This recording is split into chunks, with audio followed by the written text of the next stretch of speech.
Mga sir, mga madam, ako po yung nagbabalik yung likod ni Joel. Ito po yung aerial view ng 1 hectare sa Tayog, Pangasinan na mayroong 108 meters frontage at kaharap mismo ng Eco Park o Sunflower Eco Park ng Tayog, Pangasinan. So, ganito po yung shape niya mga sir, kaya napakaganda pong property nito. 350 pesos per square meter. Slightly negotiable, sabi ng seller natin. Kausapin na lang natin mga sir, mga madam. At the same time ay sa lahat ng details. At ito po ay titulado pero patay na po yung isang nakapangalan na magulang po nila mga sir. So, ayan. Maganda po ito sa mga naghahanap ng ganitong farm kasi nasa katabi lang po ng Eco Park na ito. So, for sale din yung Eco Park na yan mga sir, at may isa pa po na susunod kong i-vlog na may-ari din yan ay yung Eco Park.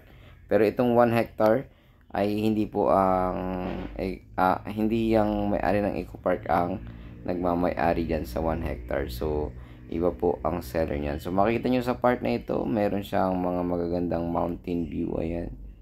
So napakaganda ng property na ito mga sir dahil 108 meters frontage, 350 pesos per square meter.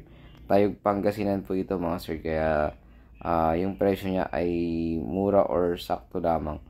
So pwede po kayong makatawad sa personal ayon sa ating seller kasi nga rush sale daw po ito.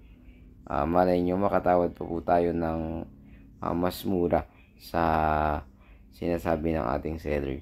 So ayun, ulitin ko, bayan po ito ng Tayog, Pangasinan, 1 hectare, 108 meters frontage, at the same time flat area po siya.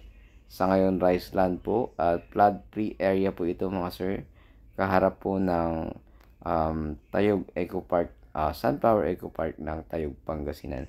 So mabilis lamang po nyo itong mapuntahan. Hindi ko pa alam yung barangay niya pero nai-google po ang Sunflower Tayog, Pangasinan. Pwede nyo po yung pasyalan mga sir.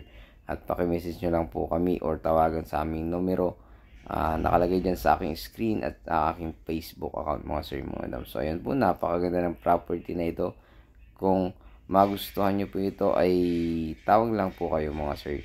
So 350 per square meter. Negotiable pa naman yan. Yan yung kanyang shape. Ayan. Kitang kita naman po. Halos magkatapat mismo yung ating sunflower and yung 1 hectare. Tapos bilang po kayo ng 1, 2, 3, tatlong square na pataas. Ayan, yan na po, hanggang dun na yung kanyang boundary mga sir. So hindi ko na po siya namarkahan dahil kitang kita naman po dyan yung kanyang boundaries mga sir, kasi katapat siya mismo ng Eco Park Sunflower. So ayun, muli ito pang lingkod Agent Joel. God bless you all.